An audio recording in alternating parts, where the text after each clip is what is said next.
everybody. This is Terry with Premom, and we are here with our Premom panel on navigating social media while trying to conceive, while TTC. And we have with us today Nurse Linda, and we have Brianna Kane, registered nurse. Hi, everyone. And Dr. Haebe, naturopathic doctor. Good morning. We're going to jump in pretty quickly with some questions, but we're going to talk about general experience that these ladies have had and experience that they've shared with other people, just as advice and tips on navigating social media, because we're all very involved in social media. Otherwise, you wouldn't be watching this right now. But TTC can be such a sensitive topic, and it can be tough to know who to share with and how to share, setting boundaries. So we're going to touch on some of those topics and give some tips and suggestions.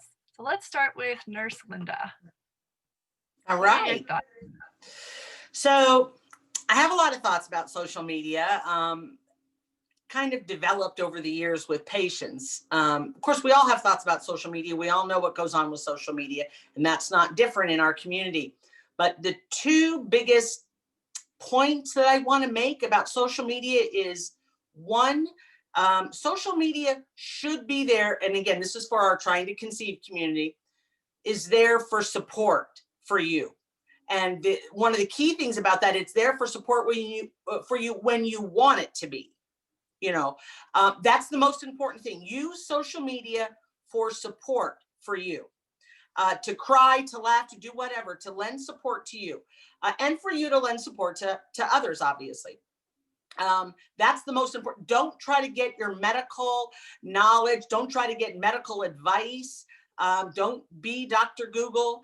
Don't do any of that. I'm telling you, it's not going to work for you in the long run. Number two, and this probably is the most important thing, is that you need to realize that social media skews everything. Okay, and what I mean by that is, for example, let's take 100 women, all right, who are trying to conceive this month, and 50 of them succeed, and 50 of them don't. Well, I'll about guarantee you the 50 that succeed get on social media and tell you all about it, which is great. Now, the 50 that didn't conceive, at best, maybe half of them will go on social media to tell you it didn't work this month for a variety of reasons. They don't want to put themselves out there emotionally. They don't want to look like they failed to the group, but still, nonetheless, only about half of them will talk and discuss that they didn't get pregnant. Now, imagine you're just a viewer out there. To you, it looks like everybody's getting pregnant but you. So that's an example of what I mean by it's skewed. Okay, you're not getting the whole picture. I think we talked the other day about triplets, where people think, triplets is, there's nothing wrong with that. I mean, I'm in a group about triplets and everything is so cute and the babies are healthy and, it's all doable. And unfortunately, that's because the women who have a good, positive, healthy situation with triplets tend to be the ones who are doing all the posting. My patient who lost triplets in the shower at 19 weeks, she's not really as much out there publicly. Her and all the other women like her, or the other women who have to make decisions about doing selective reduction. They're not out there posting about that. So again, it's a skewed view on what, in this case, triplets is really about. So that's probably the most important thing because, we feel like, again, isolated sometimes. And again, I'm the only one this month who didn't get pregnant. Look at all the posts. Everybody, no, they're just not posting about it. That's all. So that's why you've got to be really careful and understand for any concept, the internet and social media is skewed. Depends on who's posting. Lastly, a comment I would make is remember there are a lot of trolls out there. Okay. We don't know, most often, we don't know anybody in social media. I don't know who they are. I know who they say they are. I know what they say they're going through, but I don't know for sure that they are. So just keep that in mind. There are a lot of individuals out there who are twisted and actually insert themselves into groups like ours, and they pretend to be certain people. And that's scary. It's very real. And it applies to all social media, not just our group, obviously. But those are trolls. And so you have to kind of watch for that, because you don't want your emotions put out there. And there's just some crazy stories that come out sometimes, and you don't know what's true and what's not true, you know. But again, keep in mind, when I went through a miscarriage, the internet and social media was great, because, you know, there were, just like with infertility, there are times I just don't really want to talk about it. It seems like everybody around me, my friends and family, are looking at me like, should I say something? I wonder if she's pregnant yet. I won't say anything. Or they want to talk about it. I look like this sad victim. And there's sometimes I just don't want to talk about it. And I don't have to if I choose to go different places in social media. But then there are other times I just want to cry because, and again, nobody around me understands, or they think I'm taking too long to get over it. But my friends in social media, my girls who have had miscarriages, they understand. And I can go right to them when I want to. So that's wonderful. That's the best part about this group and social media, is the support we get from others. So that's probably my biggest tips about social media. That's great. Thank you. And I didn't even think about how how social media can really be a place where people go to think they should be getting advice. And I know that comes up in the group a lot. It needs to be reminded that we're not your personal doctor. We can give you our experience, but you need to see your specialist if you want, that special feedback about your fertility experience. It was a good point. Thank you. Do you have any specific language you'd suggest for that situation you were talking about, where you want to go to certain people who will understand, and if someone's wanting to ask you questions and you just are not comfortable at that time talking about your experience, do you have any suggestions for how to tell them that? You mean in real life or in social media? Social media, yeah, since we're focusing on that. Right. Well, I mean, it's everybody's got a different privacy level, right? And again, you got to remember, as you're looking and you're reading other people's stories, and this is the hardest part, is people compare themselves so much. So, we just got to try to be out there, and you can get any and all of the support you want, I promise. Social media offers that to you, so, and the girls know how to do that. They know how to go out there and they know how to get support from each other, and they know how to support each other really well. And again, I'm somebody who's pulled way back on social media. So in other words, I don't comment and participate as much as I used to, though I read it a lot, but I don't necessarily participate. So it just depends on where you're at and what you feel comfortable privacy wise releasing, because of course you have to be careful on the internet. Again, people sometimes are out there to hurt you too, so it's you just got to be wary. Okay, thank you. Mm-hmm.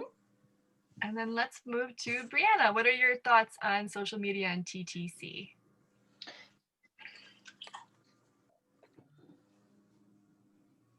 Okay. Can you hear me now? Okay. So I have had a lot of experience in this area, like Nurse Linda as well. I have a 2-year-old after 7 years of trying to achieve pregnancy. So it is definitely a personal topic for me, for sure. I decided I wanted to be open about my fertility struggles, especially because I was working in fertility when I was going through my fertility journey. And so I felt really responsible that I needed to be open. But I decided against that during my actual treatments because I just wanted the privacy of it. I was afraid, when things didn't go the way I wanted them to, not only would I have to, answer to the people that were my really close friends and tell them what was going on, I also would have to tell a huge group of people, So I decided to keep quiet about everything until after I had my son, and actually like a year after I had my son. I wasn't sure. If people asked me, I would be open about it, but so because of that, I think that was the right decision for me, but at the same time, it felt very, very lonely during that time frame. It felt like even though I was dealing with so many patients going through the same thing, it felt like I was the only one dealing with these feelings and these struggles and that kind of thing. So the problem that we have in this whole situation with social media is that nobody wants to talk about it, especially while they're going through it, because it's so personal and people can be insensitive, like what Nurse Linda was talking about. And so you're afraid of all of this outside, talk and conversation that people are going to have, because you've got to understand, when you're open, you're about your experience, you're opening yourself up to people commenting and talking about whatever they feel about the situation, what they went through, and that kind of thing. And so it can be really difficult. But because of that, we've created this environment where women don't know that other women are dealing with this. And so when they do speak up about it, and men, when they do speak up about it, they are surprised by all these people that went through these treatments and this struggle to achieve pregnancy. And it's way more common than anybody ever realized, because everybody is so hush hush about it. So that's a very, it's this uncomfortable environment that we've created. And so I know that anyone who is watching this or watches this later, everyone has probably felt lonely in their struggle, in their journey with trying to conceive. And so there is a way to go about it, to make yourself not feel lonely, and that's creating your own support system. And sometimes that includes some of social media, sometimes it doesn't include social media at all, and sometimes it's just mostly your main friends and family that can be there to kind of pick you up and hold you, during that time. But keeping it completely 100% to yourself or your partner, I don't think is the answer to really anyone. And everybody is different, and everybody has different privacy, how they feel about sharing and that kind of thing. But really, this kind of struggle takes a team of people. It really does, to go through it. And I mean, it's similar to, going through cancer or something like that. I mean, it really is a big, heavy, weighty thing, and you need people there to support you. So, with Premom, the Get Pregnant Fast, trying to conceive, I see so many amazing things on that page, so many women encouraging other women. So that's a way to be a part of social media in the good aspects. And maybe you're not open with your general, friends on Facebook or Instagram or whatever you're on, but you're a part of groups of women, that is compiled of women that are going through the same struggle that you're going through, that you can reach out to these people. Like Nurse Linda said, I mean, we know how to get support. It's just making the realization that you need it. I think that's the biggest thing, is that a lot of times we try to go at this ourselves, and we think that it's we can handle it, until we get to a point where we know for sure this was not a good idea. We need some support. So I would like to, we had a couple of questions. I would like to, Terry, if you're okay, to just touch on one of them, if you're okay with that. Absolutely, go. Okay, so there was someone said, things to do to remain positive and not give up when you see baby announcements left to right. So I think that, and it actually kind of ties into another one. It says, how do I not get angry when I see people pregnant before me, when I want so bad to be happy for them? Despite what most people think or feel, our emotions and our reactions are a choice. And I had to, because remember, 7 years of trying to get pregnant, wanting so badly to achieve pregnancy. So I saw a lot of pregnancy announcements. I saw a lot of people getting pregnant, a lot of people not even trying to get pregnant and they got pregnant. I saw it all. And so I really had to practice what I'm preaching. And I made a choice to be happy for people, and to know that good was coming to me. and being hopeful in that situation. And I know that's easier said than done, but we also don't know in those baby announcements, because we are so quiet about this topic, we don't know about those baby announcements that you see. Those people may have been struggling, you know, and so they may have taken years to achieve pregnancy, or they may have defeated just all sorts of odds to have that pregnancy. So I think it's, as women, we need to encourage others and uplift each other, and just know that, you know, don't take no for an answer. Remain hopeful in your situation, in the time that you're in, and know that, you know, you will achieve the same happiness. I think that was my mindset, and you know, I could have given up a long time before those 7 years. You know, that would be a very common thing for people to say, oh, it's taking you 7 years, you should just give up right now. And I decided I'm not going to give up, and I'm going to be happy for the people I see around me, because one day that's going to be me, and those people are going to be happy for me. So that's how I decided, you know, to look at it. And so it's a choice. Like I said, it's just a conscious effort that when I mean, it doesn't mean that you're not going to have these thoughts. You're not going to have these sad thoughts when somebody achieves a pregnancy or has a baby announcement. You're gonna, you know, feel like, oh my gosh, I wish that were me. That's not, I mean, that's going to happen. You can't avoid that. But what you can do is, right after that moment, you can say, you know what, good for them. I hope it was easy for them. You know, I hope that, you know, I know that they're going to appreciate this so much. This is a good thing. And one day that's going to be me. So, you know, I know that's easier to say than to do, for sure.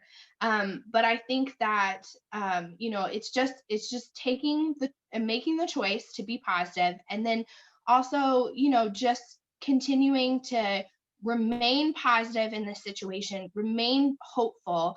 And the way that you do that is really getting people around you to encourage you as well. So you can't encourage yourself.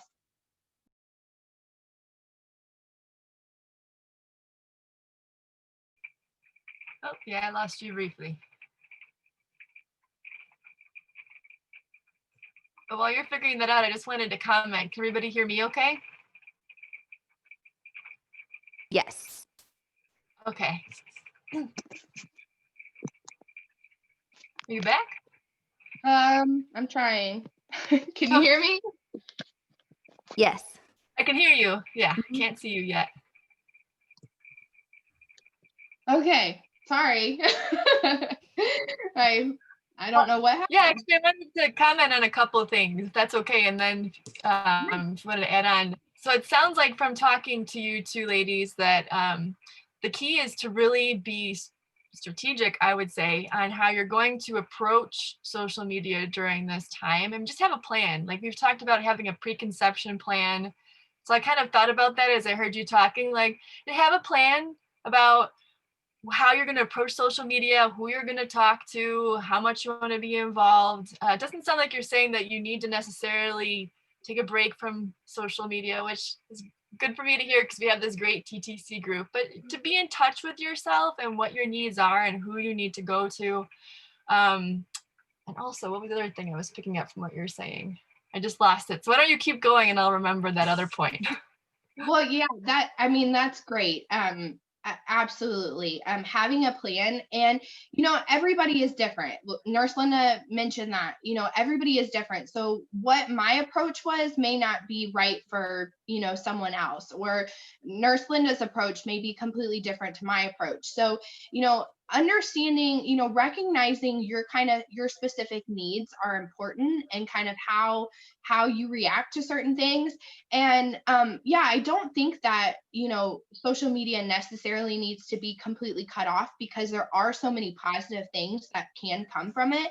But you know yourself specifically, and if these things are weighing on you so drastically, then it is okay to take a break, you know, take a week or so off or whatever, or mute everyone else except for, you know, specific people, whatever it is, to kind of help you, encourage you. Because again, Nurse Linda already covered this, but just not comparing yourself to other people and other situations, because, you know, it doesn't help anything. And again, that support system, and with your partner as well. Really making sure that you guys are going at it together and it's not a one-way street in this journey, that you have the support of each other and you're leaning on each other for it, I think is a huge, huge thing to your success. And yeah, I think that social media can be a very positive thing. It's just like you said, Terry, how you plan it, having a strategic plan to help you go through it and help to kind of cater to the positives of it and kind of ignore the negatives.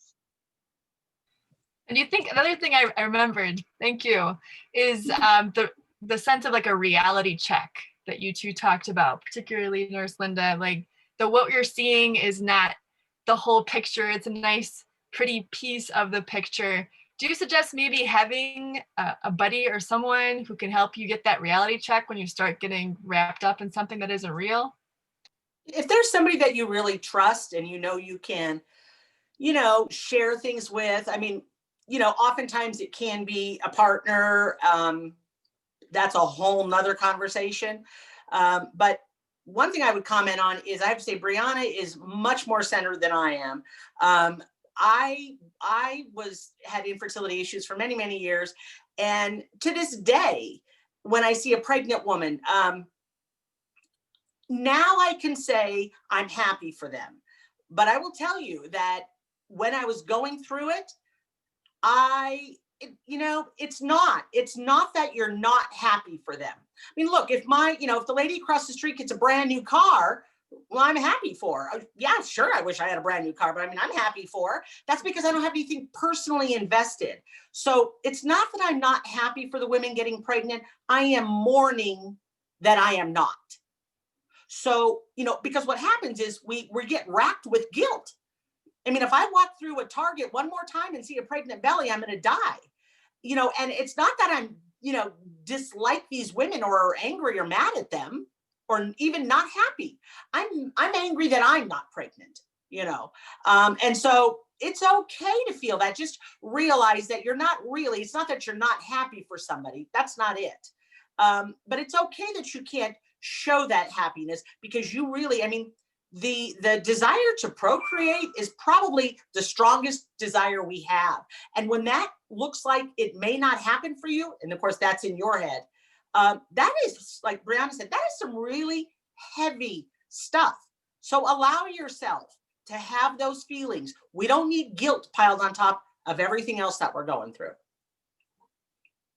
And that's, something we were talking about last week. We were talking about just anxiety while trying to conceive and everything. And, some really good tips that were shared was just, focusing on you. And it's hard to separate yourself sometimes from your fertility struggle, like that identity, that piece of you. But, taking a pause and focusing on, being happy with you and finding that piece while you work on this process and not letting like the infertility itself completely consume and identify you.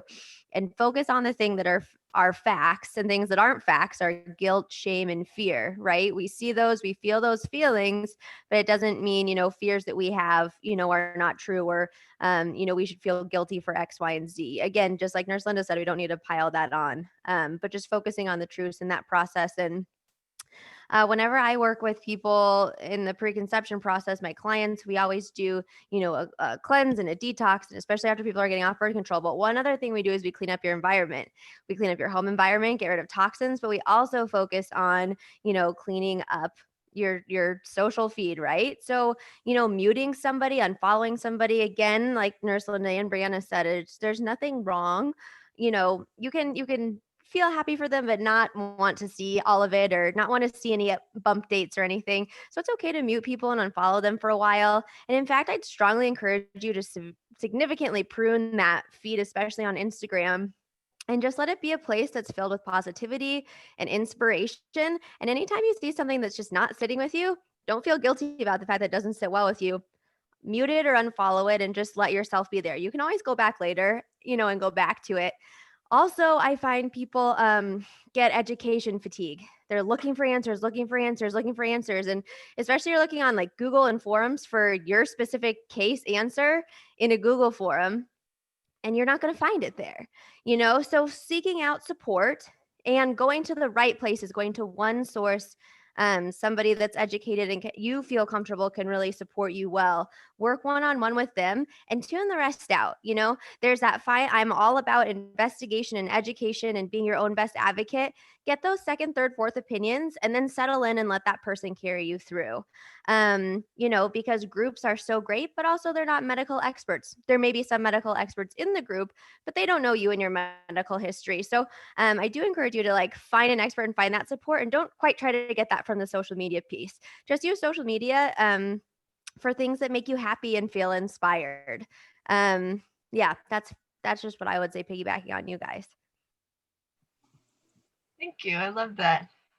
And I love how you talk about sharing your struggles with each other. And I know not everybody wants to do that. We have extroverts and introverts, of course, but I really like that idea of as you're comfortable putting it out there and letting people know that this is not an easy process, like Brianna was talking about. And again, thank you for bringing up again that we don't want to get all our research and advice just from online, because we don't always have sources to things. We know this from different platforms.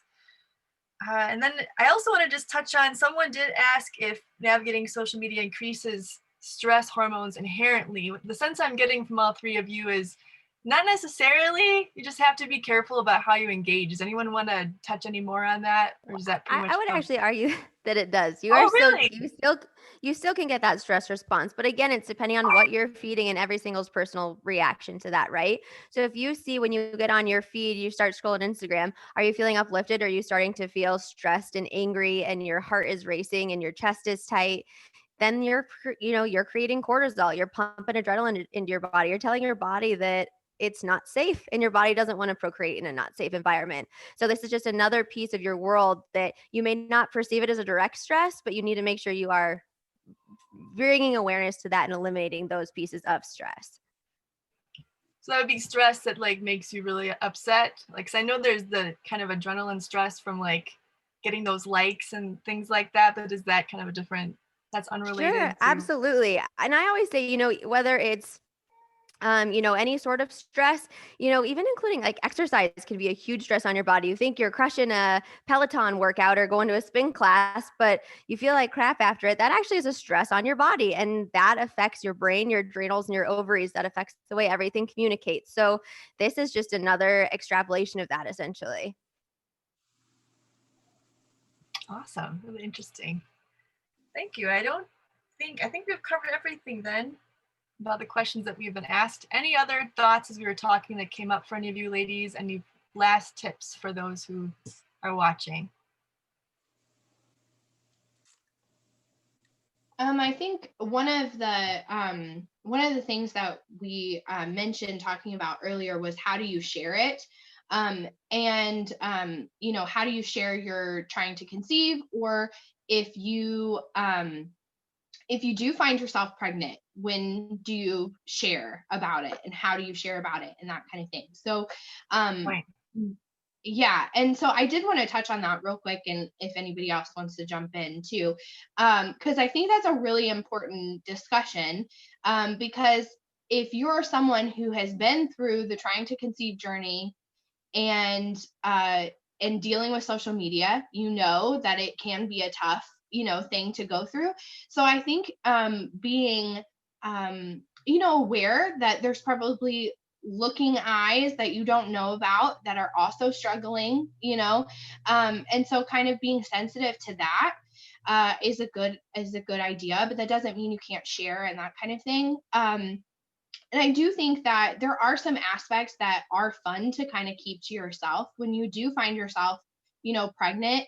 There, that first early time in pregnancy can be, that's the only time that you may not have other people kind of getting their ideas and their their thoughts in on your pregnancy and that kind of thing. So keeping it secret for a little bit can actually be kind of fun, and it's important to know too that timing wise, Once you get into your second trimester, your chance of miscarriage goes down drastically.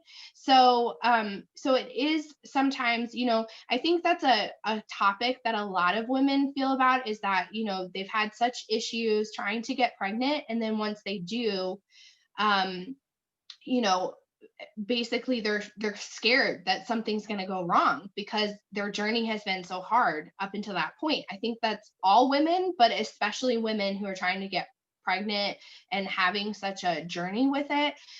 So that's just something to think about, that, after your second trimester, which is, that 12-week mark, really 10 to 12 weeks is when, that chance of miscarriage goes down drastically. So that would be kind of a safe time to know that, hey, there's still things that can go wrong, of course, but, this is a good time potentially to share with others. So yeah, that's, but I think it's just open to anybody. If you're willing to share your journey, just know that, you may have some comments and some people that aren't so nice, but most of the time it can be supportive, if you are willing to share. And then if you're not willing to share, while you're going through it, at a later date, be open to share if you want to.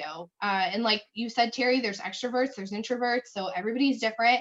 But if you are willing, it can only help a woman down the road that becomes, starts to have issues with infertility. Like you're helping, future women by being open about it, if you can be. It doesn't mean that it's a requirement or that you should feel entitled to do that or you have to do that.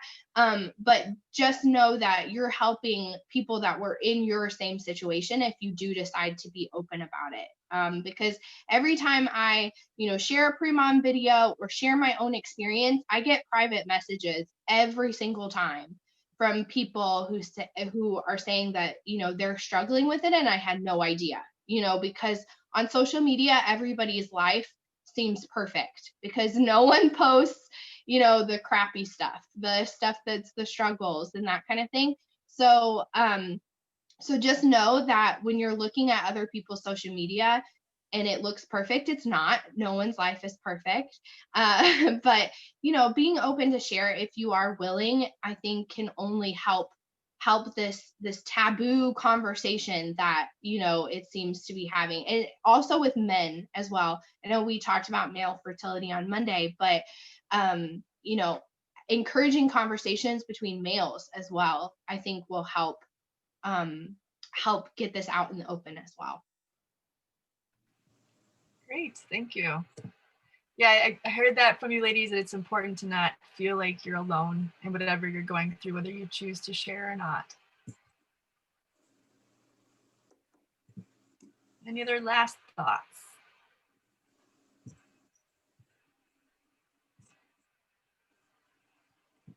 Also, last week we did talk about anxiety and stress, which is a little bit related to this, so be sure to check out that panel. We had our guest from Organic Conceptions on with us. Really good. Thank you so much, Terry and Linda and Brianna. This was great. Thank you as well. Yes, thank you. It was awesome. Thank you for watching. And remember, you can check out these ladies. You can find them right in your Premom app under More, Schedule a Consultation, and they can give you that extra support that you need. Thank you again, and we'll see you again soon. Bye. Bye, everyone.